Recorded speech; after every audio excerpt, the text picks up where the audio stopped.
The holographic projection materialized in the center of the United Earth Council chamber, casting prismatic light across the faces of 200 representatives. Director Sarah Chen of the Quantum Defense Initiative gripped the edges of her console, watching as the alien figure took shape, a towering being composed of shifting geometric patterns that seemed to defy conventional physics. "Greetings, representatives of Earth." The entity's voice resonated through the chamber's quantum translators. "I am Nexus Prime Veller of the Stellar Confederation. Your recent achievements in quantum-fold technology have drawn our attention." Sarah's expression remained carefully neutral, though her mind raced. The Confederation's sudden appearance wasn't entirely unexpected.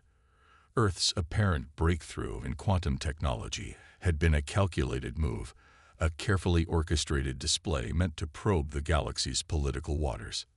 "We are honored by your contact, Nexus Prime," responded Council President Marcus Adebayo, his deep voice steady despite the historic gravity of the moment. "Humanity stands ready to engage in peaceful dialogue with the galactic community." The geometric patterns comprising Veller's form pulsed with what might have been amusement. Peaceful dialogue, yes, though there are procedures to be followed. Protocols for emerging quantum-capable species. Sarah noticed the subtle shift in the room's atmosphere. The representatives had been briefed on possible first contact scenarios, but the Confederation's timing was troubling. Earth had only publicly revealed its basic quantum-fold capabilities 3 months ago. "The Stellar Confederation maintains order through structured integration," Veller continued. "New species must demonstrate their commitment to galactic stability. A protection fee, if you will, 30% of your quantum technology research and development capabilities, to be administered under Confederation oversight." President Adebayo's fingers tapped once on his armrest, a prearranged signal. Sarah's quantum tablet silently received the coded message. "Proceed with Protocol Omega." "This is quite a significant request, Nexus Prime," Adebayo responded, his tone diplomatic. "Our quantum technology development is closely integrated with Earth's basic infrastructure. We would need time to evaluate the implications." "Of course," Veller's geometric form shimmed. "You have 72 Earth hours to begin the transfer process. We have already positioned oversight facilities at the edge of your solar system." The entity's tone hardened. "I should note that species who resist integration often find their quantum research facilities experiencing unfortunate accidents." The hologram dissipated, leaving the chamber in tense silence. Sarah waited exactly 30 seconds before activating her secure quantum channel. "All stations, this is Director Chen. Initiate silent shield."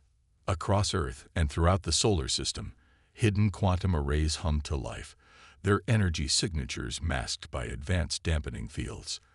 In underground facilities and orbital stations disguised as research outposts, personnel moved with practiced efficiency, implementing plans centuries in the making. "Madam Director," President Adebayo addressed Sarah as the chamber's security protocols engage, "your assessment." Sarah stood, bringing up a holographic display of the solar system. Red markers indicated the Confederation's ships, positioned exactly where Earth's deep space probes had predicted they would be. "The Confederation's demand confirms our intelligence. They're not here to welcome us. They're here to contain us. Their timing is suspicious," noted Ambassador Yuki Tanaka. 3 months after our public quantum fold test. "Because they think they caught us early in our development," Sarah explained, highlighting the Confederation's fleet positions. "Their ships are arranged in a standard containment pattern, designed to handle a species that just achieved quantum technology. But they're operating on a false premise." The room's main display shifted, showing Earth's true defensive capabilities. Hidden quantum installations, advanced AI networks, and weapon systems that had been carefully concealed for generations. The public quantum fold test had been a carefully crafted deception, showing only the most basic application of technology humanity had mastered decades ago. "We knew this day would come," Sarah continued, "ever since we detected the Confederation's first probe 60 years ago. They expand through intimidation, forcing developing species to hand over their technology before they become strong enough to resist. Each subjugated world becomes part of their power base, their resources and innovations feeding the Confederation's control. And now they think they've caught Earth at the perfect moment. President Adebayo nodded. When we're strong enough to be useful, but not strong enough to resist. Sarah's quantum tablet displayed updates from hidden facilities across the solar system. Everything was proceeding according to plan. The Confederation doesn't understand humanity's greatest strength, our patience. For 60 years, we've hidden our true progress, showing them exactly what they expected to see. A species just stumbling into the quantum age, divided by political squabbles and technological limitations. Director Chen, Ambassador Tanaka interjected. You're suggesting we reveal everything. The hidden quantum fleet, the dimensional shields, the AI integration networks. No, Sarah's lips curved in a slight smile. I'm suggesting we show them something far more important. What happens when you threaten a human world? She brought up another display, showing the Confederation's ships in detail. Their impressive size, their obvious weapon ports, their dramatic design meant to intimidate less advanced species, and their complete vulnerability to quantum disruption fields that Earth had perfected years ago. We have 72 hours, she continued. Time enough to complete our preparations while maintaining the deception. Let them think we're scrambling to respond, maybe even fighting among ourselves about whether to submit. The more overconfident they become, the more effective our response will be. President Adebayo stood, his decision made. Send word to all commands. Maintain current protocol, but be ready. In 72 hours, we show the Confederation why humanity's quantum technology remained hidden for so long. He looked around the chamber, meeting the eyes of Earth's representatives. It wasn't fear that kept us silent. It was strategy. As the council chamber erupted into focused activity, Sarah sent one final message to Earth's hidden quantum fleet. The Confederation thought they were dealing with a primitive species that had barely mastered quantum technology. In 72 hours, they would learn the cost of that assumption. Humanity's response to the Confederation's demand would be precisely one word, and it would change the galaxy forever. Deep beneath the Antarctic ice, in a facility that didn't officially exist, Dr. Maya Rodriguez watched quantum streams of data flow across her holographic displays. The Confederation ships hanging at the edge of the solar system were broadcasting their capabilities as a show of force, unknowingly providing Earth's quantum systems with everything needed to counter their technology.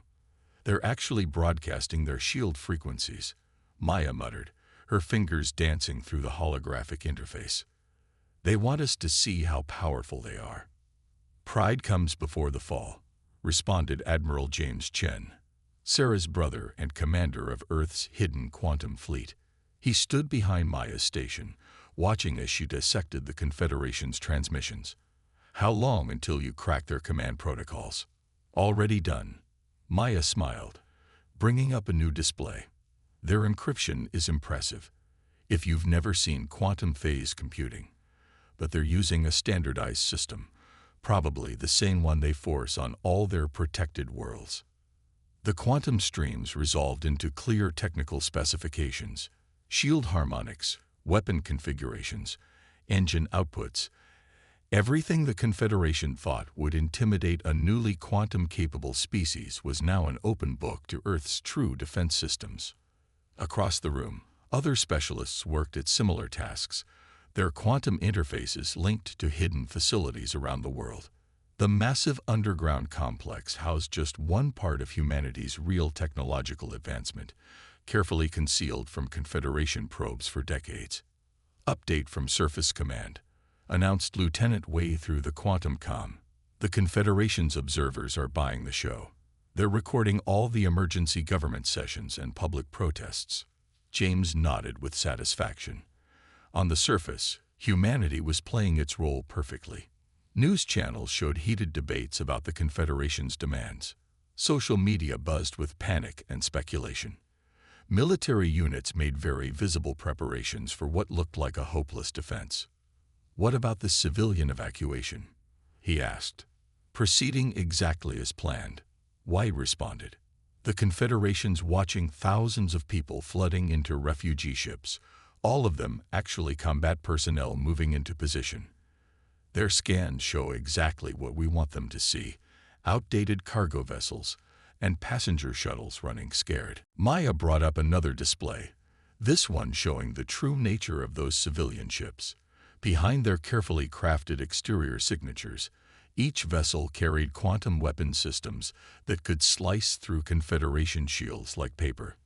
Their crews were elite combat teams, positioned strategically throughout the solar system under the guise of panicked evacuation.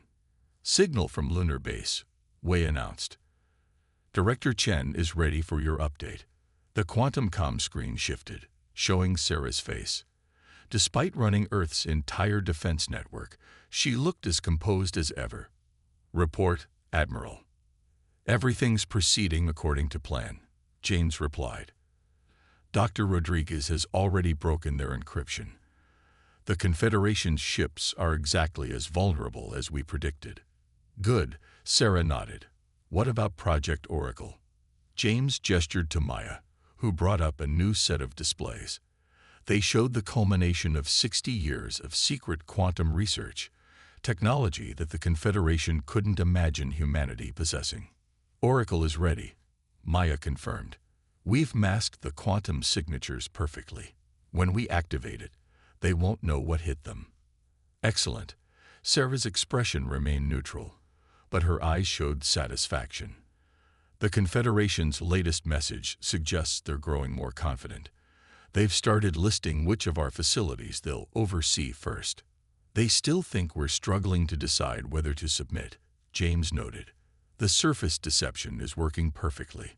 "Almost too perfectly," Sarah mused. One of their analysts, an elder from something called the Gray Consensus, has been asking questions. He's noticed patterns in our quantum emissions that seem too precise. Maya quickly pulled up the relevant data. The quantum dampening fields are working exactly as designed.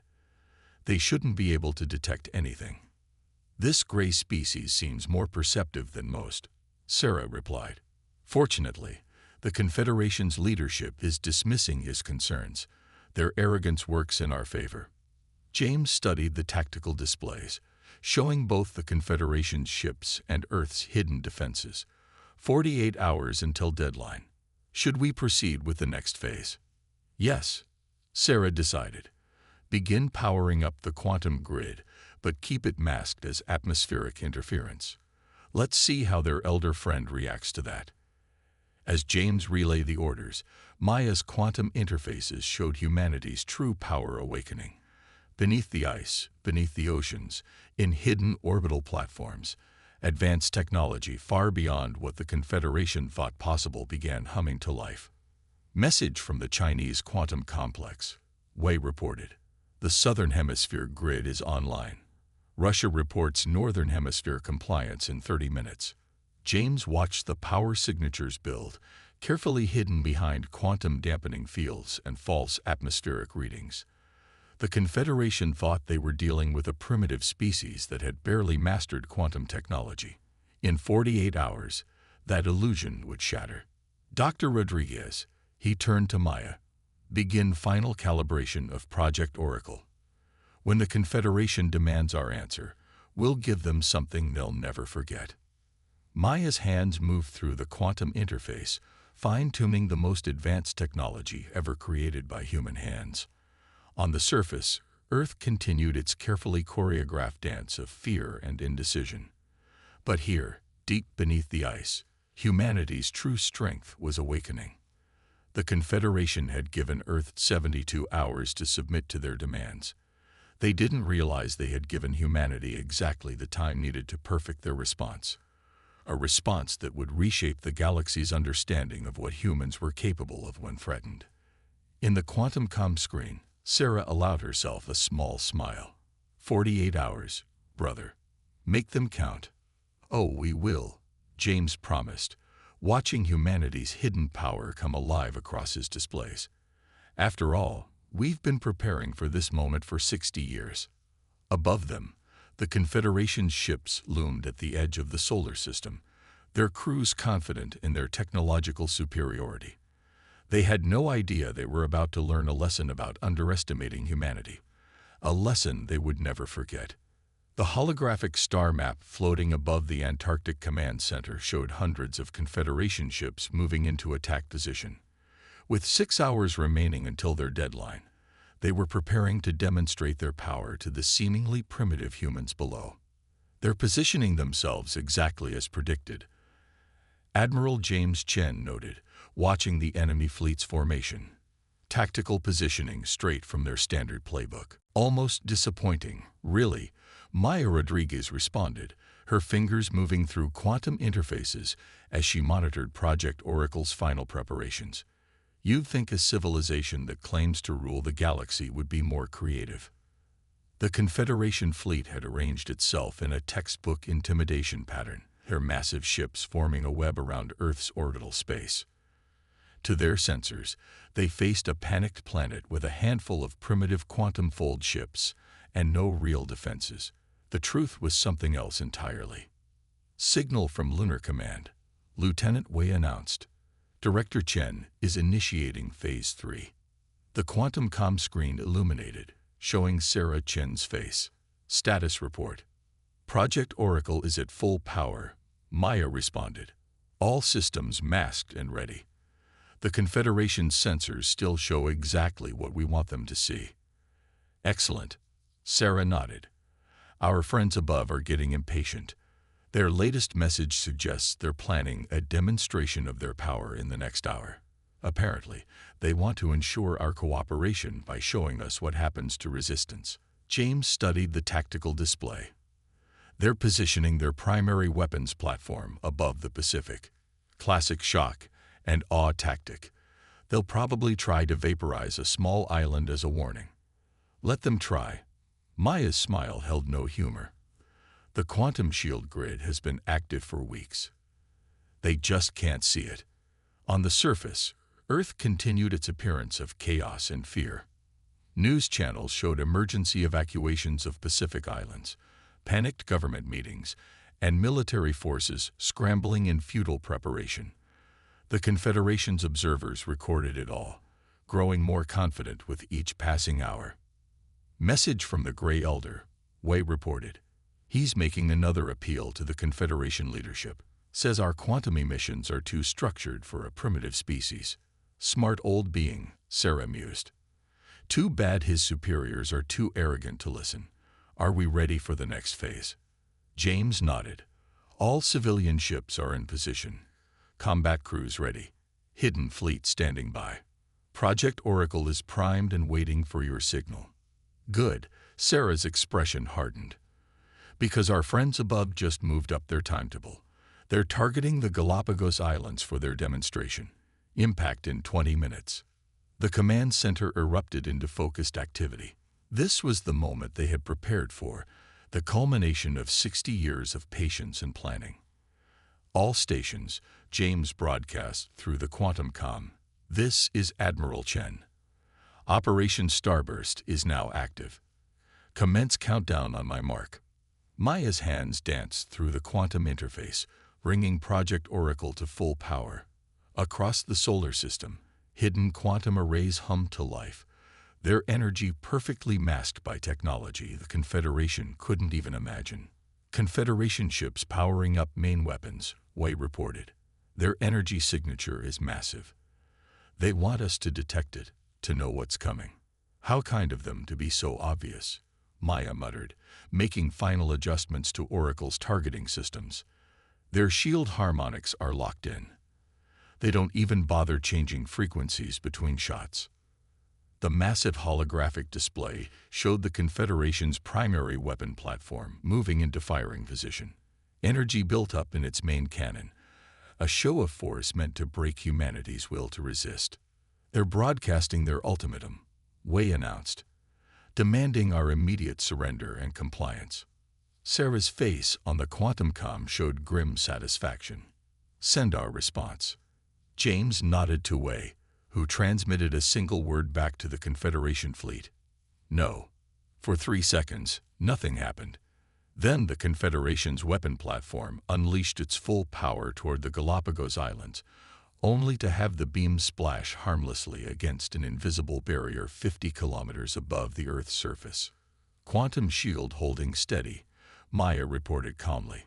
Their sensors are going crazy trying to figure out what happened. Now, Sarah ordered, show them what humanity can really do. James's voice rang through the quantum comm. Operation Starburst is go. All units, execute. Across the solar system, humanity's hidden strength revealed itself. The civilian ships dropped their disguising fields, quantum weapons deploying from behind false hull plates. The hidden fleet emerged from dimensional pocket space, advanced vessels that made the Confederation's ships look primitive by comparison.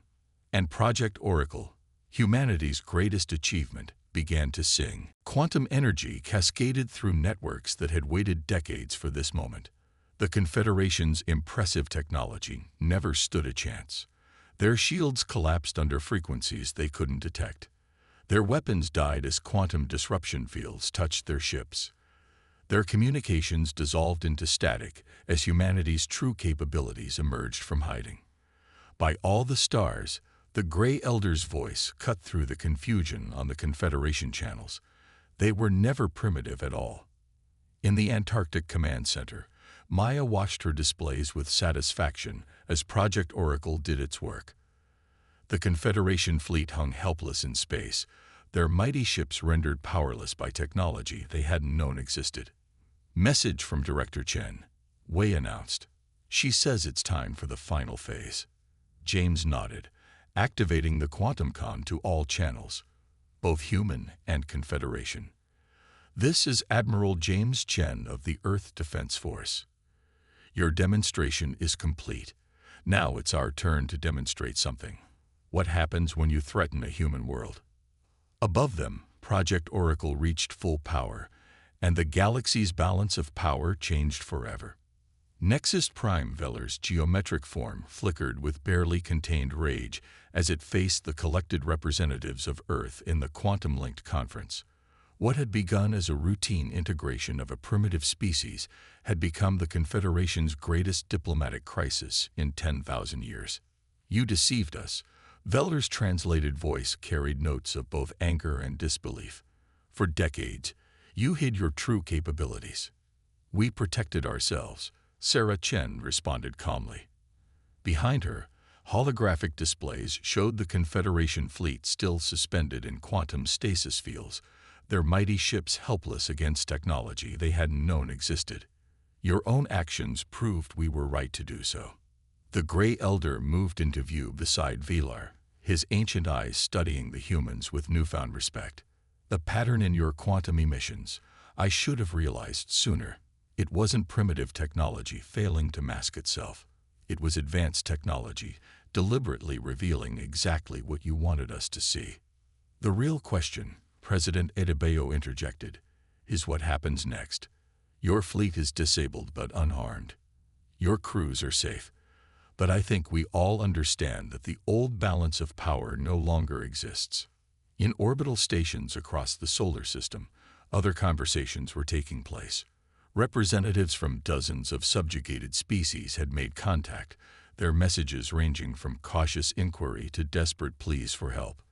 Earth's demonstration of power against the Confederation had sparked hope throughout the galaxy. Maya Rodriguez monitored these communications from her station in Antarctica, sorting through the quantum signals. These species, the ones the Confederation claims to protect, some of them have been trying to resist for centuries. They just needed to know it was possible, which is exactly what the Confederation feared. Admiral James Chen responded, studying tactical displays showing uprising attempts breaking out in multiple star systems. Why they tried to contain new quantum-capable species early. They knew their control was more fragile than it appeared. The quantum comm chimed with a priority signal from one of Earth's hidden deep space monitoring posts. Director Chen, the operator reported, we're detecting massive fleet movements throughout Confederation space. Multiple subject worlds are declaring independence. On the main display, Veller's geometric form pulsed with patterns that the quantum translators interpreted as extreme agitation. You don't understand what you've done. The Confederation maintains order. Without our control, the galaxy will descend into chaos. No, Sarah's voice carried quiet authority. We understand exactly what we've done. We've shown the galaxy that your control isn't necessary. That technological advancement doesn't have to come with submission. The Confederation's choice is simple, President Adebayo continued. You can adapt to a new reality, or you can watch your empire crumble system by system. Earth stands ready to help establish a more equitable galactic community, one based on cooperation rather than intimidation. The Gray Elder moved closer to the quantum transmission point, his expression thoughtful. Perhaps it is time. Our methods were born in an age of chaos, but they have become a source of stagnation. We enforce uniformity when we should celebrate diversity.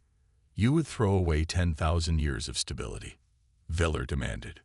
That stability was an illusion, the Elder countered. Built on fear and enforced submission. Look at what this human world has achieved by developing independently. Their quantum technology has already surpassed ours in several areas. In the Antarctic Command Center, Maya's quantum interfaces were registering more changes across Confederation space. The uprising is spreading faster than predicted. 27 systems have already declared independence. The Confederation's control infrastructure is collapsing. Because it was built on a foundation of lies, James noted. Once the illusion of invincibility shattered, there was nothing left to maintain their power. On the QuantumCom display, the Confederation representatives had fallen into heated debate. The Gray Elder led a growing faction arguing for reform, while Veller and the traditionalists struggled to maintain their position of strength. Director Chen, Maya called out, "We're receiving a priority transmission." The Arcturian Commonwealth, they're offering to host emergency diplomatic talks, neutral ground for all parties to discuss the reformation of galactic society. Sarah studied the tactical displays, showing both the spreading rebellion and the Confederation's crumbling response. Inform the Arcturians we accept, and send word to all Earth forces, maintain current containment of Confederation assets, but do not interfere with independence movements unless humanitarian aid is requested. The Confederation will never agree to such talks, Veller insisted. You don't have a choice, President Adebayo replied firmly. Your fleet is still held in our quantum fields. Your subject worlds are breaking free. And Earth stands ready to protect any species seeking independence from your control. The Gray Elder's voice carried unexpected hope. Perhaps this is the renewal our galaxy has needed. A chance to build something better than mere enforced stability.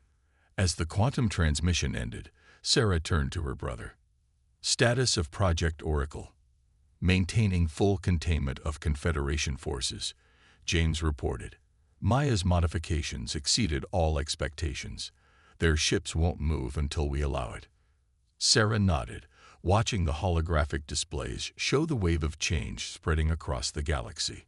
Earth's long-hidden strength had done more than just defend one world. It had sparked a revolution that would reshape galactic civilization. Send word to all commands, she ordered. The next phase begins now.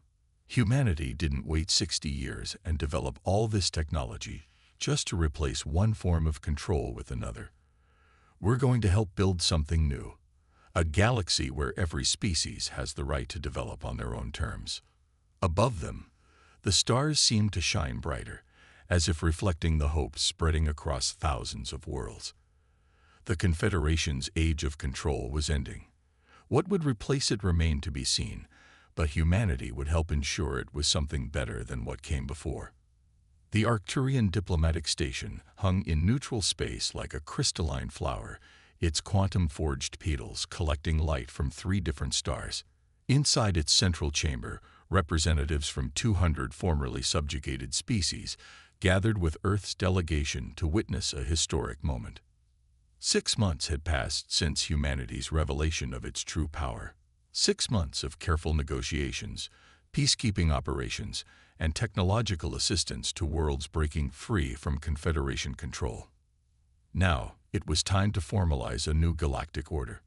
Sarah Chen stood at the quantum podium, her brother James, and Maya Rodriguez flanking her as she addressed the assembled species.